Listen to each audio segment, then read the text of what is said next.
trascendentales durante todo el siglo XX, considerando los hitos más importantes. Entonces, esta serie de videos lo que pretende es instruir acerca de lo que significa la doctrina de la ciencia política desde la práctica, es decir, tomando como caso de estudio el Estado boliviano.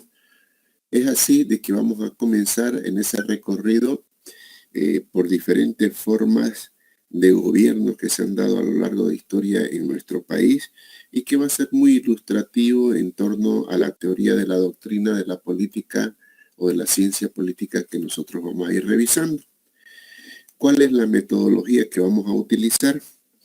Estas sesiones de video tienen la duración aproximadamente de 1 hora, mediante la cual y durante la cual ustedes tienen que tomar apuntes en sus cuadernos, es decir, van a ir tomando apuntes de aquellos aspectos que consideren más importantes.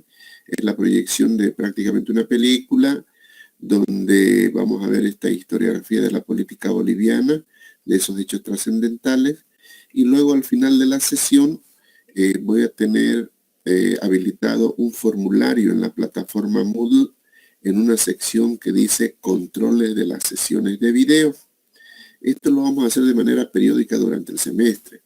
Entonces, acabada la sesión, en 5 minutos se va a activar en la plataforma ese formulario para responder al libro abierto, es decir, con todos aquellos apuntes que ustedes hayan tomado, las preguntas que se van a plantear.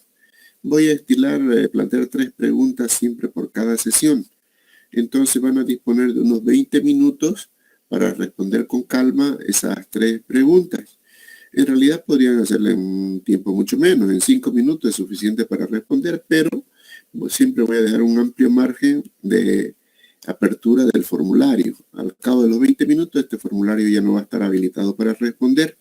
Entonces ahí le va a aparecer el título del video, el tiempo que se va a dar, y otra de las características también dentro de ese formulario es que las preguntas son secuenciales, es decir, le aparece la primera, responden a esa primera, pasan a la segunda y ya no pueden volver a la primera. Y están en la segunda, pasan a la tercera y ya no pueden volver a la segunda. O sea que es secuencial. Entonces, la pregunta que les aparece la responden y son 3.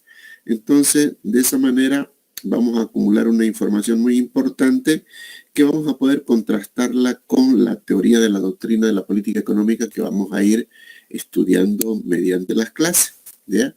Entonces, hasta el momento no han activado todos, hay 11 personas en la sesión. Por favor, para efectos, como le decía, de presencialidad, deseo que activen sus videos y de esa manera voy a tomar la lista de los que están presentes y vamos a comenzar la sesión.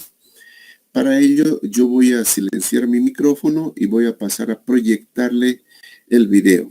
Ahora, un último dato, la razón de poder utilizar esta plataforma Big Blue Button, a diferencia del Cisco Webex Meeting que utilizamos para las clases, es la eficiencia en la cual administra los videos. Entonces es 10 veces más eficiente que las otras plataformas.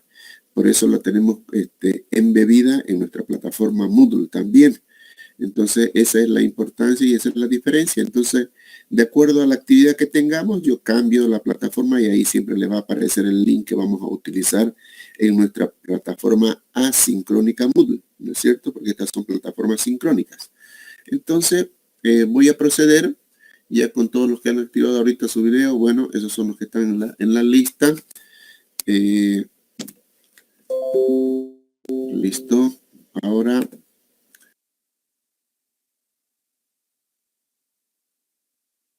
bien, entonces voy a silenciar mi micrófono, voy a compartirles el video, concluimos la sesión, voy a cerrar esta sesión, vuelven a la plataforma Moodle y luego de 5 minutos van a bajar y ahí va a haber un link para poder ingresar al formulario, primero a los controles de las sesiones de video y luego ya otro link específicamente para poder entrar al formulario, ¿no? Uno para entrar a esa sección y el otro para entrar al formulario mismo. Bien, permítanme entonces, por favor.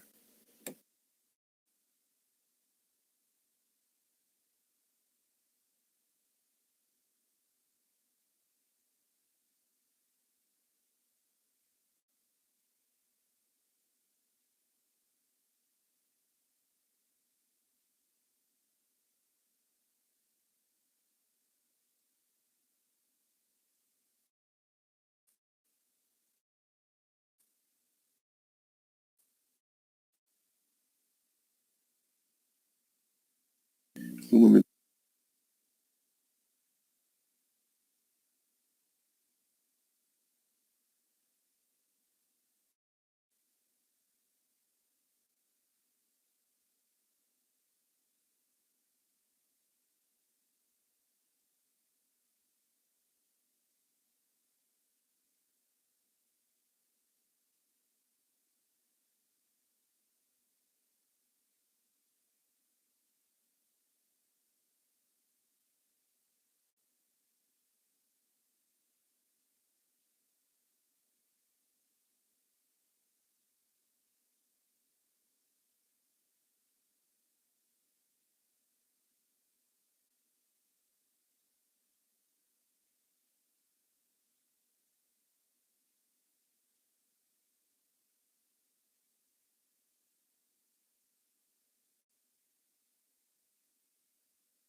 El siglo XX boliviano comenzó en 1898, en diciembre de 1898. ¿Por qué tanta precisión? Porque en ese mes de ese año, en Sucre, la capital de la República, estalló el Congreso en una discusión que terminaría en lo que se ha conocido históricamente como la Guerra Federal. La Guerra Federal que enfrenta al norte contra el sur. La Guerra Federal que va a debatir entre federalismo y unitarismo. La Guerra Federal que le va a costar sangre y un costo económico muy significativo a la patria. Y finalmente, la Guerra Federal que abre un siglo con un liderazgo geográfico, económico y social. La Plata, el Estaño, la nación oligárquica, una visión que tuvo una vigencia que se ha cerrado. Sin ninguna duda, ese momento de la historia de Bolivia tiene tantos elementos que hoy nos obligan a reflexionar que vale la pena tomarlos en detalle, evaluarlos, ver su costo, ver los errores que se cometieron para encarar este futuro que tanto parecido tiene con ese momento dramático de nuestro pasado. La historia tiene siempre explicaciones económicas, políticas y sociales andinas. Tendrían que pasar más de 50 años para que el oriente y el otro sur y el otro norte aparecieran en el escenario, a pesar de la goma, a pesar de lo que representó 1903, la Guerra del Caucho. El estaño y la minería eran quienes dominaban la política, la sociedad y la economía. ¿Qué de los quechuas y de los aymaras? ¿Qué de la nación oligárquica nacida en la Convención de 1880 tras el desastre de la Guerra del Pacífico? Estos son algunos de los elementos que vamos a tratar de desentrañar ahora para explicar los móviles de la Guerra Federal.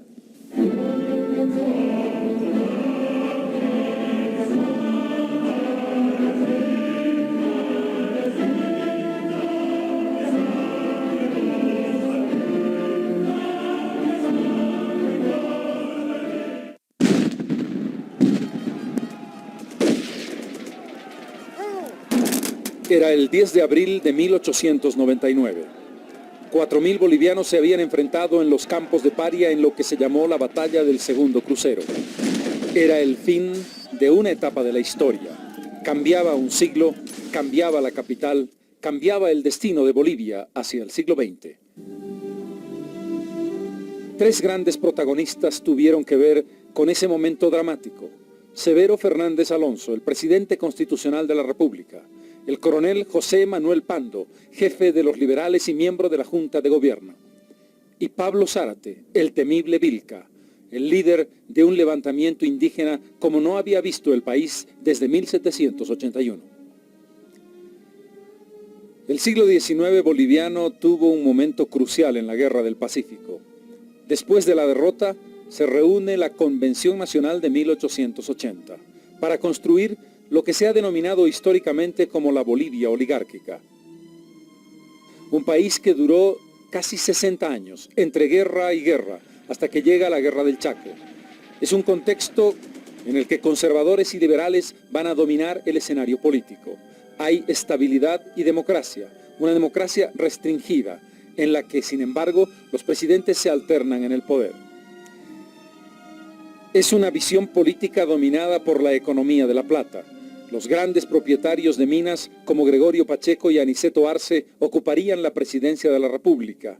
Arce, el prohombre del conservadurismo, construye el ferrocarril, hace que sus intereses coincidan con los de Bolivia y, sin embargo, no logra romper una visión excluyente, una visión miope que se ha olvidado de la gran mayoría quechua aymara.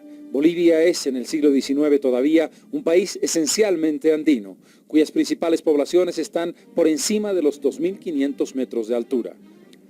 La Constitución de 1880 intenta recuperar los ideales del liberalismo de los libertadores, Bolívar y Sucre.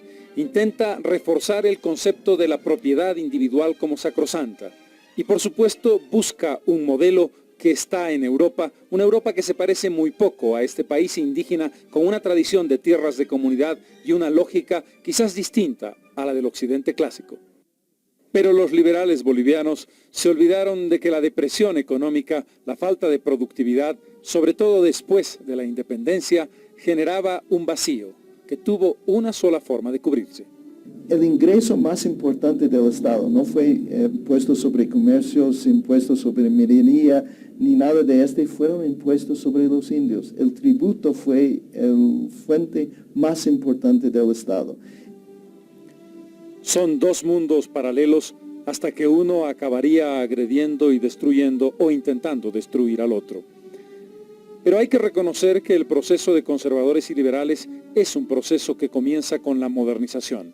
Llega nueva tecnología, nuevas inversiones. La minería recupera su fuerza y se logra un gran ingreso a través de la plata. Entre 1875 y 1895 se escuchan los nombres de la Sociedad del Real Socavón de José Avelino Aramayo, la Compañía Guadalupe o Ploca de Pacheco y por supuesto la más importante, la Huanchaca de Aniceto Arce, que llegó a tener casi 12.000 operarios.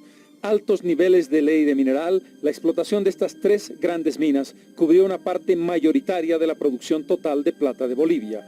1.800.000 marcos de plata en 1890, 8 veces más que el comienzo de la gran producción en la década de los años 60 de ese siglo.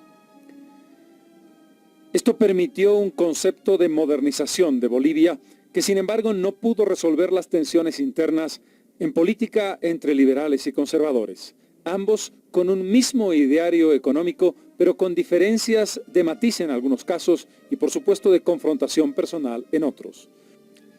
El liderazgo del liberal por antonomasia, don Eliodoro Camacho, el verdadero creador de la ideología liberal y de un partido coherente en nuestro país, no puede con el dominio hegemónico de los conservadores. Es derrotado en 1884 por Gregorio Pacheco, en 1888 por Aniceto Arce y en 1892 por Mariano Baptista. Es a través del cohecho, a través de la manipulación y a través de la violencia, como ocurre con la presidencia de Baptista, que a los liberales se les cierran las puertas del poder.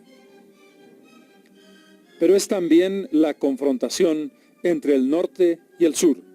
Chuquisaca, la capital de la República, enfrentada a La Paz. La ciudad de Illimani tiene un intenso comercio de coca con los yungas, una fuerte actividad comercial, un intercambio también importante con el Perú, actividad minera vinculada con el oro. En 1898, La Paz es sin duda ninguna la ciudad más importante de Bolivia. Tiene 60.000 habitantes. Cochabamba tiene 22.000. Luego están con una población muy parecida Sucre y Potosí con 21.000 habitantes cada uno. Santa Cruz de la Sierra tiene ya 18.000 almas y Oruro cerca a 13.000. La discusión en torno a cuál debiera ser la ciudad capital de Bolivia se resolvió entre 1825 y 1839, cuando el Congreso reunido bajo la presidencia de José Miguel de Velasco determinó oficialmente que Sucre era la capital de la República. Pero esa decisión que aparecía en los papeles fue desmentida en los hechos por la práctica histórica. Los gobiernos de Bolivia tuvieron carácter itinerante y muchas veces gobernaron en diversas ciudades. Sucre, desde luego. La Paz, ciudad en la que los presidentes estuvieron quizás más tiempo que en la propia capital de la República. Cochabamba, el caso más característico, el de Achá, Ocalvo y Ágreda. Y también Oruro, una ciudad fundamental en el paso del norte al sur. Es en esa caldera en ebullición que llega al poder el 19 de agosto de 1896 Severo Fernández Alonso, que ha derrotado a José Manuel Pando en las elecciones por 19.896 votos frente a 16.709 del caudillo liberal. Alonso tiene 47 años en ese momento. Es un hombre de carácter tranquilo y conciliador, con tendencia a la flexibilidad, hombre de fortuna personal lograda como abogado de la gran minería de entonces. Era más un presidente para un periodo de paz y de estabilidad que para los duros días que le iban a tocar vivir. Y lo que estaba ocurriendo es que Sucre entraba en un proceso de decadencia. La plata había caído en picada. Estábamos en las puertas de la nueva era, llamada del estaño. Por razones políticas, económicas y geográficas, La Paz estaba a punto para el cambio, y el cambio comenzó a producirse. El 9 de octubre de 1894, José Manuel Pando había sido elegido jefe del Partido Liberal en sustitución del prohombre Heliodoro Camacho. Pando era un hombre de reflexión y de acción, calculador y sagaz. Sería clave, probablemente la figura fundamental para entender el triunfo de la revolución que se avecinaba. Entre diciembre de 1897 y enero de 1898 se llevan a cabo en el país las elecciones municipales. Muy pronto se detecta un importante fraude de los conservadores que generan graves disturbios en La Paz, a tal punto que el gobierno tiene que echar pie atrás y reconocer el triunfo de 4 concejales liberales del total de 6 que habían sido elegidos. Pero no fue fácil. Los disturbios, las confrontaciones y finalmente la represión policial dejan como saldo la muerte del estudiante Ezequiel Eduardo. Es la chispa para la gran explosión. En Sucre la repercusión es inmediata. El gobierno toma la decisión de trasladarse a La Paz para intentar apaciguar los ánimos. A partir de ese momento, 1898 se convierte en el año de la disputa por la capitalía y por el federalismo. Primero, las interpelaciones al ministro de Instrucción, el paceño Macario Pinilla, que si bien es constitucional, terminará arrinconado por los parlamentarios chuquisaqueños y se retirará del hemiciclo. Terminará también renunciando al ministerio que ocupa. La palabra, señor presidente. Exijo que el ministro Pinilla nos explique por qué quiere trasladar el gobierno a La Paz.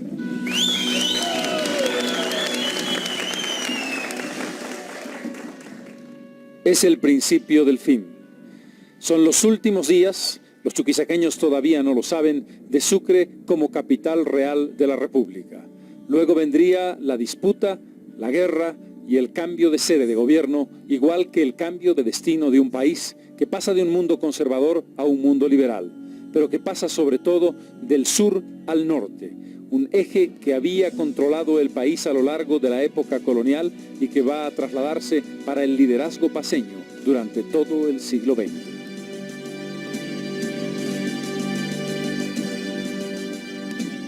Todos estos elementos que hemos explicado, por ejemplo, que el tributo indígena sostenía más del 50% de la economía, marcaron un punto de inflexión, la inevitabilidad de esta conflagración, la inevitabilidad de la guerra, de la sangre, de la violencia. Se había preparado un escenario dramático como en una obra teatral irreversible a la que el país se dirigió con consecuencias terribles, pero a la vez en la construcción de un nuevo escenario. Esos antecedentes son los que nos permiten ver muchos elementos que todavía nuestro país hoy no ha resuelto. Hemos escogido como título de esta segunda parte un nombre muy revelador: Lugentes Campi. Lo usó Mariano Baptista para referirse al drama de la masacre de Ayoayo, que en castellano quiere decir campos del dolor. Eso fue lo que vivió Bolivia en esos días de abril de 1899. Campos del dolor, campos de enfrentamiento, de violencia y de muerte.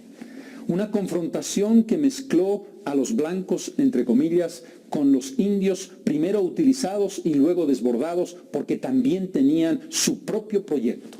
El proyecto de ese líder de los liberales, José Manuel Pando, el proyecto de ese líder indígena, Pablo Zárate Vilca, la confrontación de un mundo que moría con una economía que estaba en decadencia y otro que nacía pujante como líder de la sociedad andina boliviana, que después tendría que extenderse más allá de los Andes. Lugentes Campi es la historia de esa dramática confrontación, una historia que en detalle nos puede dar extraordinarias e increíbles lecciones para el presente y el futuro.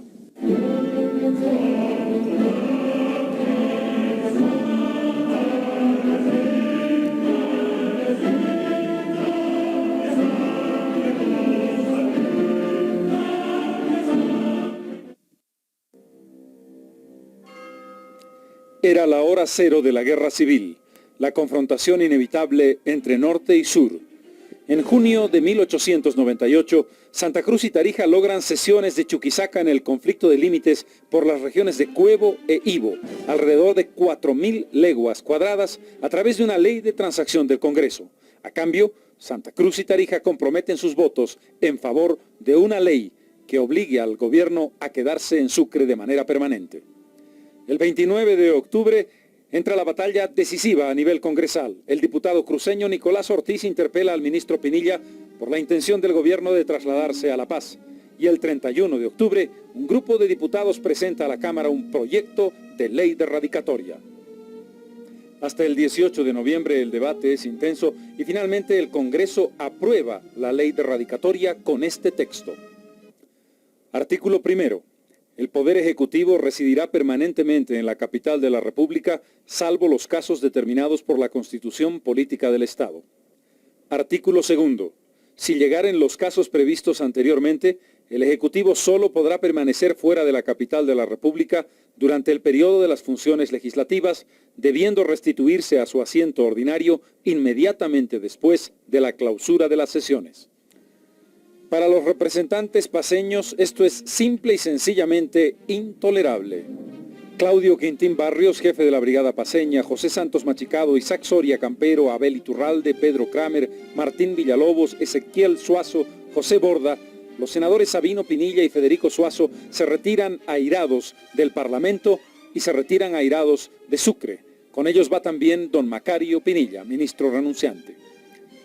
Mientras el presidente Fernández Alonso promulga la ley de radicatoria a pesar de haberse comprometido a vetarla, y mientras la clase alta chuquisaqueña está aplaudiendo la decisión del presidente y está considerando que es finalmente el bofetón definitivo a los altivos norteños, se vuelve a cocinar en la marmita boliviana una palabra: federalismo.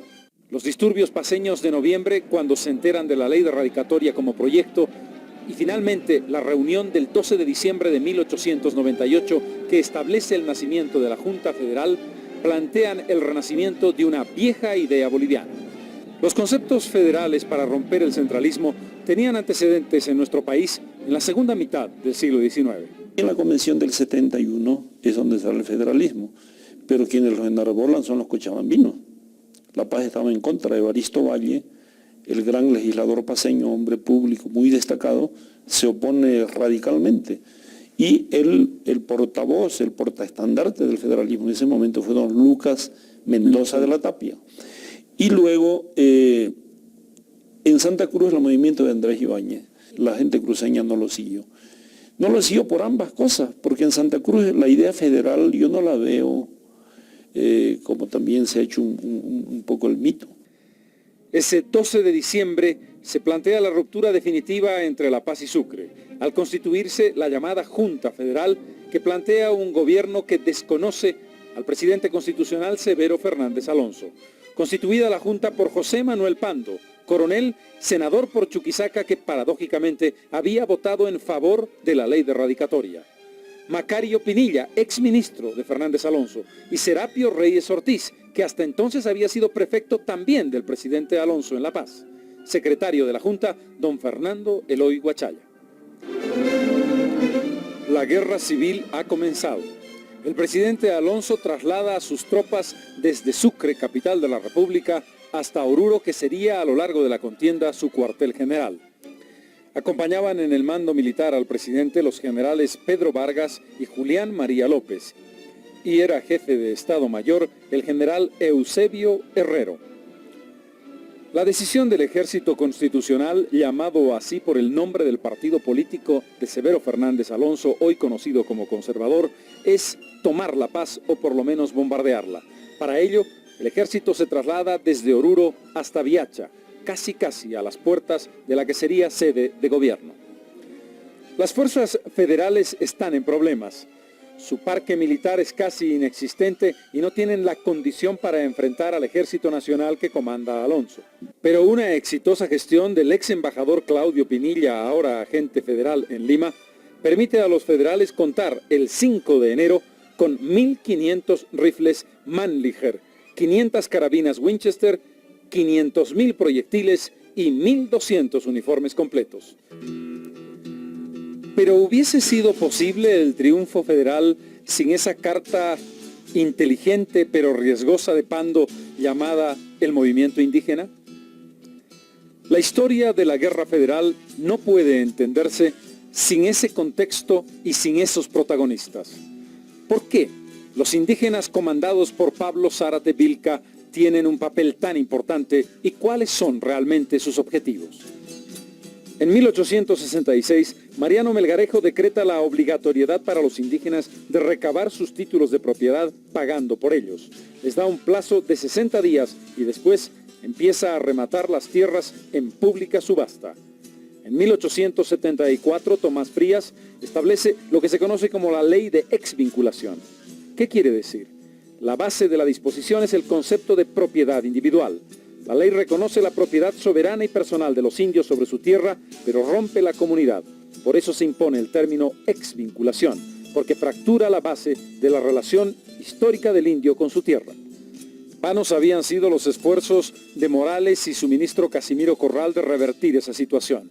En 1881, la ley es ratificada y comienza un proceso sistemático de expoliación de la tierra indígena y construcción de los grandes latifundios. Es el peor momento de la relación entre la sociedad blanca y la sociedad india en Bolivia. A partir de ahora, ante cualquier autoridad, las comunidades o excomunidades serán representadas por apoderados. Uno de esos apoderados se llama Pablo Zárate, que se conocería luego como el temible Vilca. Sin ninguna duda, y a pesar del hecho colectivo del movimiento y el levantamiento indígena de 1899, el máximo caudillo indio de ese momento. En 1896 se comprueba la relación estrecha entre Pablo Zárate y el coronel José Manuel Pando. Desde Taraco, Zárate le escribe una carta a Pando. Mi siempre respetado señor coronel Pando, con toda humildad y propósito de saludarle, deseo te conserves bueno de salud, yo quedando bueno a sus órdenes. Y le pide, cuando te vayas usted a Sucre o a Oruro, hasta dejarme allá una carta memorial, quiero para saber con más yo y nuestro comercio de las noticias de cartas que ha llegado o no del Sucre, como lo que ha llegado del Congreso. Quiero saberme también para nosotros los indígenas. El apoderado rural le pide al coronel de la ciudad información del Congreso y del sistema legal para que sus apoderados precisamente sepan cuál es la situación de sus trámites de reivindicación de tierras. En 1899 la evidente relación entre Zárate y Pando va a concretarse en una alianza fundamental. Ambos están utilizándose mutuamente. Pando quiere a la indiada, como la llama la prensa liberal de la época, para servir de carne de cañón y hacer fuerza fundamental frente a los constitucionales. Zárate quiere la legitimidad que le da esa alianza para organizar junto a otros caciques indígenas un levantamiento general que tiene mucho más que simplemente llevar a Pando al poder. ¡Fuego! Y finalmente las fuerzas en conflicto rompen fuego. La primera confrontación se da en las proximidades del Alto de la Paz. Es una pequeña escaramuza, pero es la primera escalada militar del conflicto. En esos días Pando no está ya en la ciudad de La Paz. Se ha trasladado a Sicacica, donde va a instalar su cuartel general de operaciones. El ejército constitucional está militarmente mejor pertrechado, pero no tiene ninguna posibilidad de contacto adecuado con sus fuentes de abastecimiento. La solución, enviar un batallón, el Bisoño Sucre, para que busque en Corocoro, por la fuerza, abastecimiento de forraje y comida para las tropas. Los ejércitos que habían salido de acá delirantes como señoritos de las clases altas de Sucre. La llegada del Sucre a Corocoro fue desafortunada.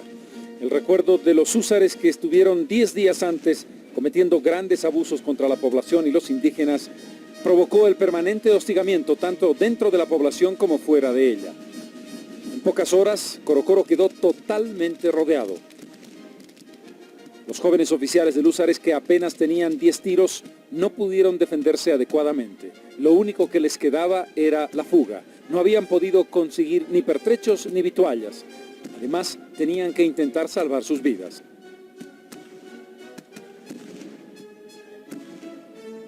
Al amanecer, los nerviosos soldados montados a caballo empezaron a disparar a diestra y siniestra. El contingente indígena no pudo responder porque no tenía las armas suficientes ni adecuadas.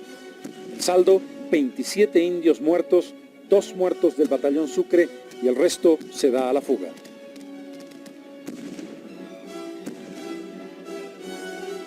El escenario de la confrontación militar entre constitucionales y federales se da en la línea que es hoy la carretera entre La Paz y Oruro. Los puntos más importantes son Ayoayo, Sicacica, Panduro, Oruro y en el actual camino entre Oruro y Cochabamba, Paria y el llamado Crucero de Copacabana. El 24 de enero de 1899 se produce el primer combate importante llamado del Primer Crucero en Cosmini, cerca de Ayoayo, el crucero precisamente de Chacoma, donde hacen cruz los caminos hacia el Uribay y hacia Ayoayo. Los regimientos federales Avaroa y Vanguardia, alrededor de 250 efectivos, avistan a las 11 de la mañana al enemigo. Se trata de un convoy que está llevando pertrechos desde Oruro hacia Viacha, donde está Fernández Alonso. Está a su cargo otra vez el malhadado escuadrón Sucre y tropa cochabambina. Pando está al mando de los federales. Los constitucionales se ven sorprendidos y apenas tienen tiempo de organizarse. El coronel Pando, que ve las inexpertas y asustadizas tropas del Sucre y Cochabamba, ordena el avance de la Avaroa sobre la línea enemiga y el rompimiento de fuego. Las instrucciones de Pando son claras, deben concentrarse sobre los furgones para evitar a los jóvenes combatientes del Ejército del Sur bajas inútiles.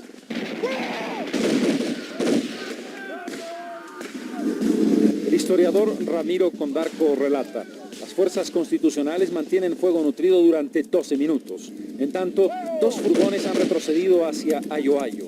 El largo alcance y el poder destructivo de los proyectiles Mannlicher inmovilizan rápidamente los furgones restantes. De pronto, un proyectil inflama la carga explosiva de uno de los furgones, provocando una impresionante y estruendosa detonación.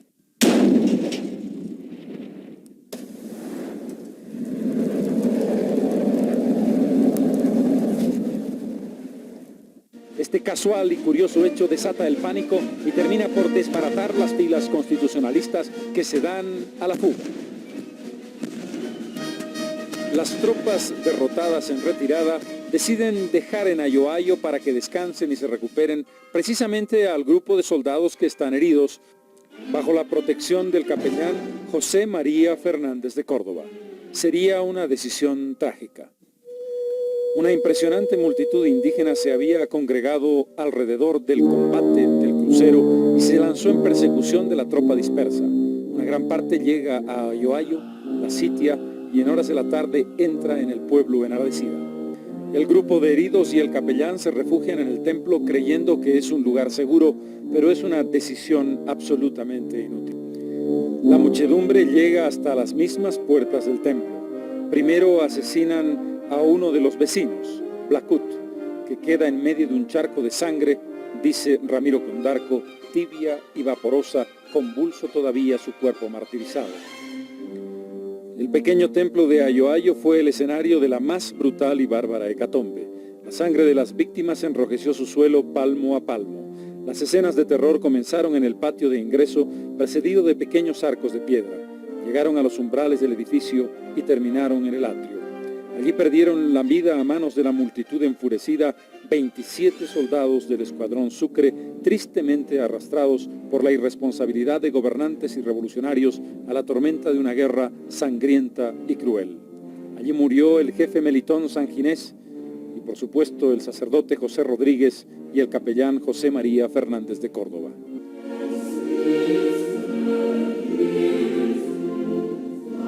La reacción más demoledora después de conocerse el crimen fue la del expresidente de Bolivia, Mariano Baptista Caserta, que publicó un artículo con el título Lugentis Campi, Campos del Dolor.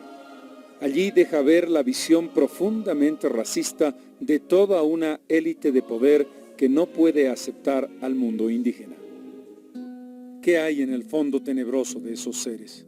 ¿Qué género de sensaciones se remueven allí? ¿Y cómo descubrirlas con nuestro espanto de lo inverosímil? No hablan en sus bureos, gesticulan apenas como imbéciles. Los he visto, a fuerza de tanto líquido infiltrado, su ojo se torna atónito, vidrioso, cuelgan sus belfos secretadores, húmedos, guturan. ¿Qué dicen? El vecindario de La Paz, la clase letrada y cristiana, la que vive dentro de una atmósfera de civilización, tiene a los aymaras en horror. El desastre de Cosmini desmoraliza profundamente al presidente Fernández, que después de conferenciar con su alto mando decide retirarse de Viacha. Desiste total y definitivamente de atacar a La Paz y vuelve hacia Oruro para convertir esa ciudad en su cuartel general. Mientras tanto, Pando en Sicacica escribe 2 documentos, uno para los constitucionales, pero el más importante a sus correligionarios del país, donde el líder liberal expresa claramente sus ideas. Habla de una revolución o una guerra que es solo un medio de regeneración política. ¿El federalismo? Responde el coronel, eso dependerá de una convención nacional. Fue una toma del poder con un golpe de Estado en la que se movilizó a las masas campesinas para tener la superioridad bélica, etcétera, que en un primer momento no la tuvo Pando. El movimiento indígena, por un lado, también me parece que también tenía sus propias opciones, ¿no? Como que ambos se jugaron, ¿no? Su estrategia, pero claro, los que perdieron fueron los indígenas. Yo admiro mucho al general Pando, más que a Montes, tal vez, porque fue un hombre que en ese momento vio lo que el país necesitaba, aunque traicionó, es una palabra que no me gusta usar porque uno no sabe la conciencia de las personas en determinado momento, pero echó marcha atrás en el proyecto federal que su pueblo quería. A fines de febrero y principios de marzo de 1899, el movimiento indígena comienza a tomar independencia. Se producen levantamientos en Chayapata, Sorasora, Caracollo, Caracato, Luribay, Sicacica, Inquisibe, Escola, Cajuata, Yaco, decenas de poblaciones donde líderes indígenas, no solamente el Zárate Vilca, Juan Lero, Asensio Fuentes, Lorenzo Ramírez, José Tellería, Mariano Inca, Cruz Mamani, están pensando por su propia cuenta y están proponiendo una salida que puede ser un gran levantamiento nacional. Pero el hecho más terrible de toda la historia de la Guerra Federal se da el 1 de marzo de 1899 en Mohosa, y las víctimas no son soldados chuquisaqueños, sino huestes del coronel Pando, precisamente el escuadrón que lleva su nombre, el Escuadrón Pando, bajo el mando de Arturo Eguino, que se ve rodeado por los indios de varias comunidades que están liderizados por Lorenzo Ramírez. Al salir de Mohosa, después de haber cometido algunos abusos, el Escuadrón Pando es rodeado por la hueste de Ramírez. Tras el hostigamiento, este parlamenta con Eguino y de manera insólita convence al jefe del escuadrón para que le entregue sus armas en prueba de buena voluntad. Desarmados ingenuamente, vuelven a Mohosa, son rodeados y custodiados. Se refugian igual que lo hicieron antes en el templo. Los soldados entonces son cruelmente asesinados por los indios que matan en una sola noche a más de 130 efectivos de ese regimiento. Pareciera que la violencia indígena es irracional y no tiene límites. Es la respuesta a una terrible historia de explotación que había comenzado antes de la República, pero que en la República había tenido ejemplos ciertamente dramáticos. Los hechos de violencia que han sufrido las poblaciones indígenas en el plano cotidiano son tan increíbles. Tú puedes contar por miles, por cientos, las injusticias, el dolor, los ojos sacados de un bastonazo, las piernas rotas por un patrón, las casas quemadas.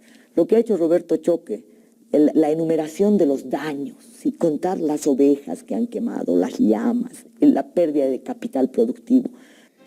Zárate Vilca, que tiene control sobre Caracollo y está cercando Oruro, decide interrumpir el viaje del general Vargas, que va a buscar el sitio de Cochabamba. Y en Guaylas se enfrenta con 3.000 indígenas al ejército de Vargas, que va hacia la capital del valle.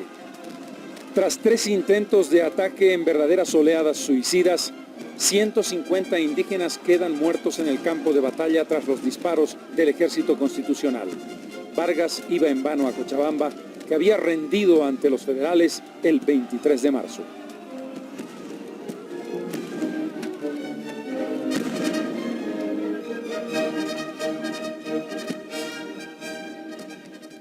Pero el día decisivo sería el 10 de abril de 1899, en las proximidades de Paria, donde hacen cruce el camino de Oruro a Lequepalca con el camino de Paria a Caracollo.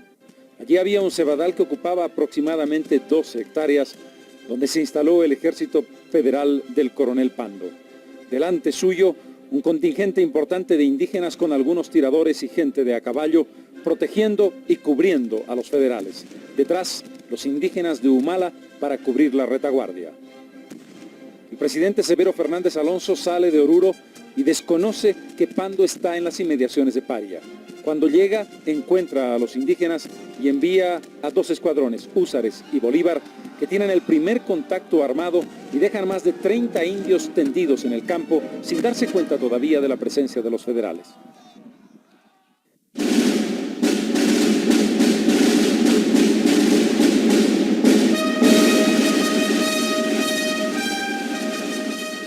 El ejército constitucional está comandado por el general Julián María López, que cuenta con 6 batallones, 2 escuadrones y varios efectivos de artillería de campaña, de montaña y quienes están encargados de las ametralladoras. ¿Cuántas son las piezas de artillería? 4 ametralladoras, 6 cañones Krupp de campaña, 4 cañones Krupp de montaña, un total de 14 piezas. El efectivo de los constitucionales son 1.966 hombres. Por su parte, el ejército federal está comandado por el coronel José Manuel Pando. Ha dividido su ejército en 3 divisiones, un total de 6 batallones, el escuadrón Avaroa, el escuadrón Murillo, y tiene solamente una pieza de artillería, el famoso cañón Gualaicho, que había estado ya combatiendo en el Alto de la Alianza. Los federales son un total de 1.820 hombres, algo menos que el ejército constitucional. A las 2:05 de la tarde comienza el grueso del combate. López ha decidido colocar a 3 batallones en el flanco abierto, 25 de Mayo, Olañeta en el centro y Alonso, mientras que Pando dispone en orden abierto al batallón Loa, a Lomasuyos y al Murillo. A las 3:30 de la tarde el Murillo rompe fuego mientras avanza hacia posiciones enemigas, lo que da pie a un avance de todos los batallones federales.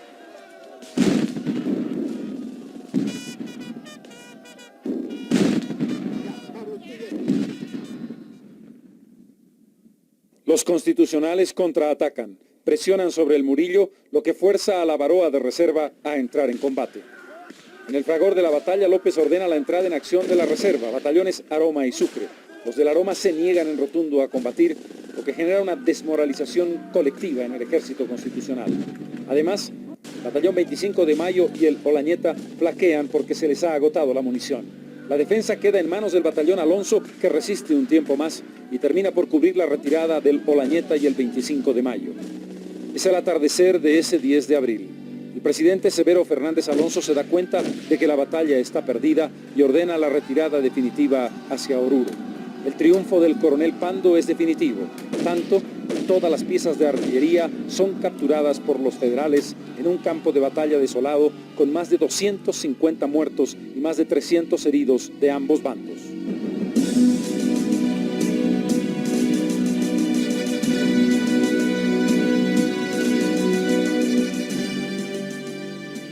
En la Guerra Federal, como en la mayor parte de los momentos cruciales de la historia, esta, la nuestra o cualquier otra, juegan intereses, juegan posiciones de poder, juegan defensas específicas de cosas concretas, juega la manipulación, el uso y el desechar a determinadas personas o a determinadas causas.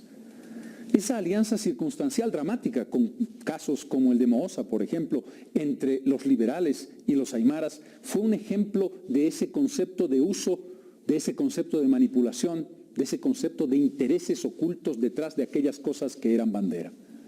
El resultado parecía el éxito y la euforia del 12 de abril de 1899, con la entrada triunfal del ejército y los indígenas en Oruro.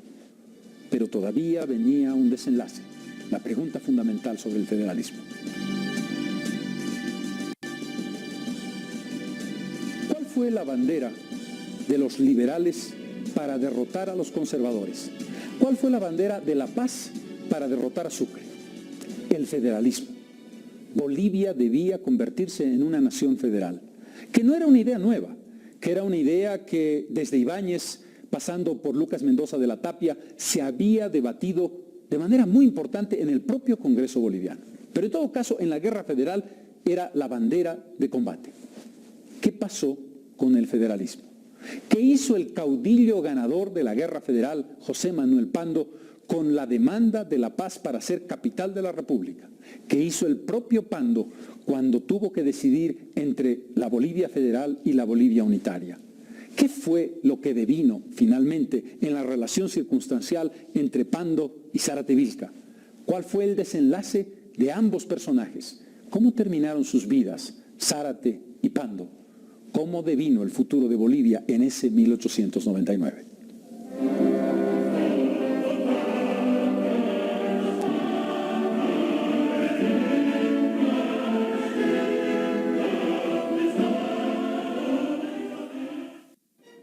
Es el 12 de abril de 1899.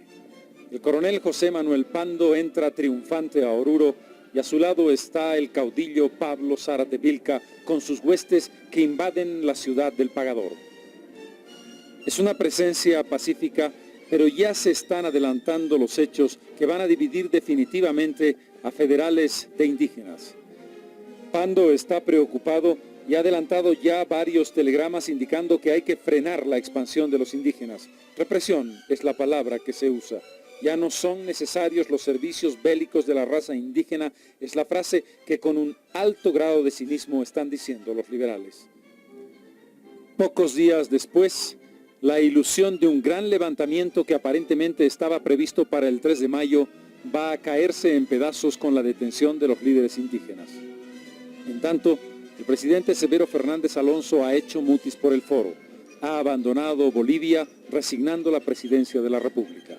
Hubo debilidad, inoportunidad y también desconfianza en sus propias fuerzas, porque siempre pensaron que podían desbandarse y pasarse al liberalismo, porque ideológicamente esa juventud chuquisaqueña que había ido en las fuerzas de Alonso eran liberales.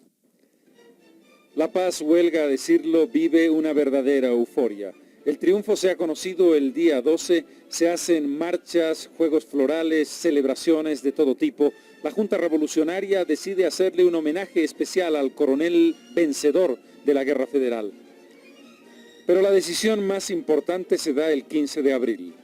La Junta Revolucionaria decreta que La Paz es desde ese día capital oficial de la República de Bolivia. Inmediatamente le envían un telegrama al coronel Pando que los deja con los crespos hechos y les deja un balde de agua fría. no acepta esa decisión. Es irresponsable, dice. Quiero evitar más derramamientos de sangre. Si algo nos queda de sensatez, levantemos ese decreto. Varios días de tira y afloja, finalmente el 19 la personalidad de José Manuel Pando se impone y convence a los otros miembros de la Junta dejar postergada esta discusión hasta la próxima Convención Nacional. El 22 de abril es el último estertor de los indígenas. Un general llamado Feliciano Vilca se proclama presidente en el sur. Duraría muy pocas horas. El 23, Juan Lero es apresado en Peñas y Pablo Zárate Vilca apresado en Sicacica. El gran levantamiento indígena queda frustrado. El 24 de abril la Junta Federal se traslada de La Paz a Oruro y durante 6 meses esa ciudad es la capital de la República hasta la instalación el 20 de octubre de 1899 de la Convención Nacional, cuyo primer acto es la elección de presidente de la República. El ya general José Manuel Pando es elegido presidente por un total de 54 votos sobre 57. Lucio Pérez Velasco, primer vicepresidente, con 40 votos, y Aníbal Capriles, segundo vicepresidente, con 39 votos. Pero lo verdaderamente esencial, la sustancia de la convención es, ¿va a ir Bolivia al federalismo o no? ¿Sirvió para algo la guerra federal? Una guerra, se ignoran los resultados de una guerra, se llamó guerra federal. La Paz quería el federalismo. Hubo un gobernador, se llamó así, del Estado Federal de La Paz, don Federico Suazo. La primera gran batalla de los parlamentarios es si se adopta o no la Constitución de 1880.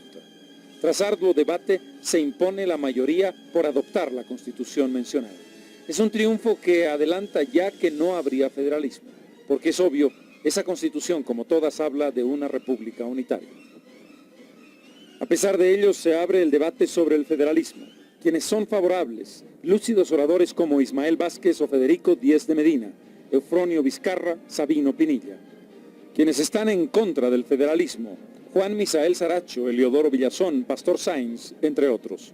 El debate es acalorado y se llega a un empate. Pero el presidente Pando tiene ya una decisión tomada. Él y sus ministros influyen sobre los parlamentarios y finalmente le piden al presidente del Parlamento, Lucio Pérez Velasco, que dirima con el voto. La fórmula de salida salomónica la da don Miguel Velasco, que dice, vamos a aplazar esta decisión. Y el vicepresidente de la República aprueba la moción de aplazamiento hasta una próxima legislatura. Nunca más el Parlamento debatió el tema del federalismo.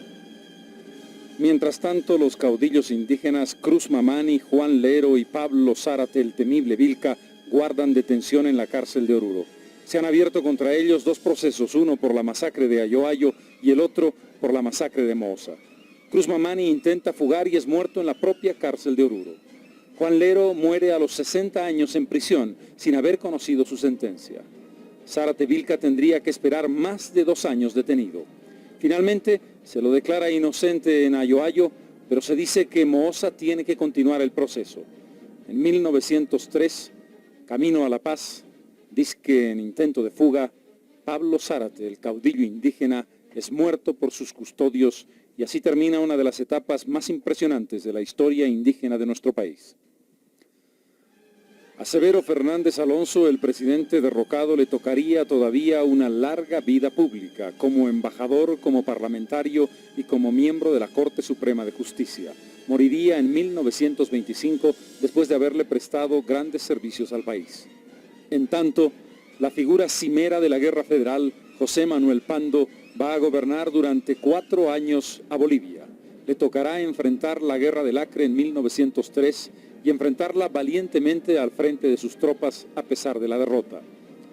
Le tocará también abrir lo que sería uno de los momentos más importantes de la modernización y transformación de Bolivia. Su sede es ya La Paz, que sería durante todo el siglo XX la capital de facto de Bolivia y la primera ciudad de nuestra patria.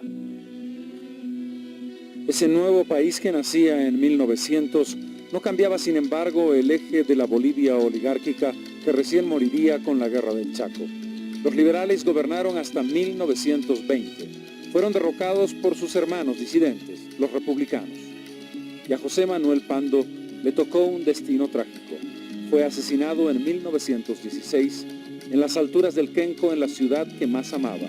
Una muerte dramática, una muerte terrible para un hombre que tuvo en sus manos las decisiones más importantes del cambio de siglo en Bolivia.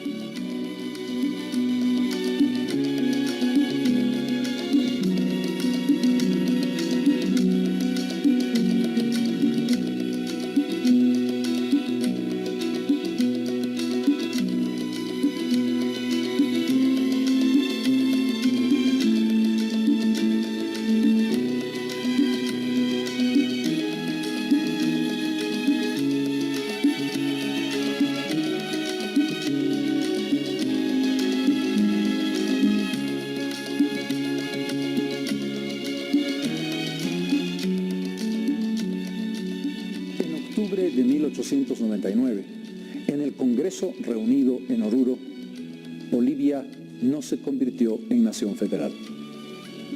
El hombre más poderoso del país en ese momento, José Manuel Pando, le dijo a los paceños: no vamos a reivindicar la capital, Sucre seguirá siendo la capital, porque si no, la guerra continuará.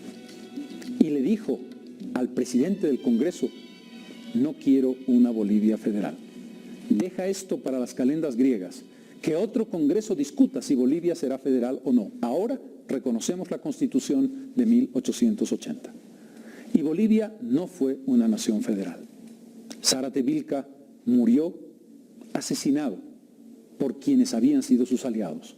José Manuel Pando, pocos años después, murió asesinado.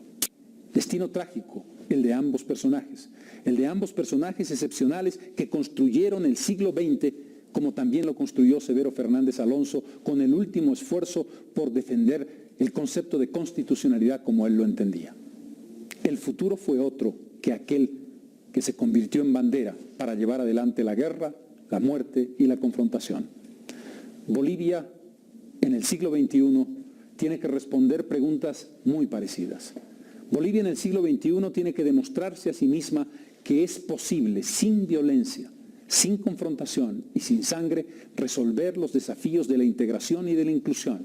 El mundo indígena es en el siglo XXI protagonista. El mundo más allá de los Andes es en el siglo XXI protagonista. Si la palabra federalismo se cambia por la palabra autonomía, podemos encontrar similitudes y responder sí, sin banderas mentirosas, y responder sí, con la capacidad y la racionalidad para entender que este es un escenario común, que este es un manto que nos cubre a todos, ese manto que se llama Bolivia, ese desafío que es no repetir dramáticamente los errores que la historia nos debe enseñar a no repetir. Ojalá que lo que ocurrió en 1898 y 99 sea una luz de referencia para aquello que debe hacerse mejor, para construir un país mejor.